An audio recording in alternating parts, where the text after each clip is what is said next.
अस्सलामुअलैकुम सामीन। 9 शव्वाल मुकर्रम और 8 अप्रैल है। ख़बर का उन्वान है MP ज़ियाउर रहमान बर्क थाने पहुंच चुके हैं। दरअसल आज उनसे SIT पूछ करेगी और पूछ इस बात की होगी कि क्या मुरादाबाद में जो झगड़ा हुआ था, क्या MP मौसूफ उसमें शामिल हैं, मुलव्वस थे। दरअसल इससे पहले जो मस्जिद के मुतवल्ली गिरफ़्तारी हुई थी, उन्होंने इनका नाम लिया था। मुतवल्ली मौसूफ को जेल भेज दिया गया है। उनके नाम लेने की बुनियाद पर इनका नाम भी रिपोर्ट में शामिल कर लिया गया है। तो SIT इस बात की जांच करेगी कि उन्होंने झगड़े से पहले, झगड़े के बाद में या दौरान किस किस को फ़ोन किया था, किससे बातचीत की थी, या उनके पास किसके फ़ोन आए थे, क्या बातचीत हुई थी।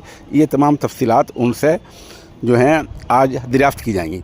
उधर MP बर्क साहब ने जाने से पहले मीडिया को बताया कि अगरचे उनकी तबीयत ठीक नहीं है और उनके डॉक्टर ने आराम की सलाह दी थी, लेकिन फिर वो इसलिए जा रहे हैं कि कहीं उन पर ये इल्ज़ाम न लग जाए कि वो तफ्तीश में ताउन नहीं कर रहे हैं।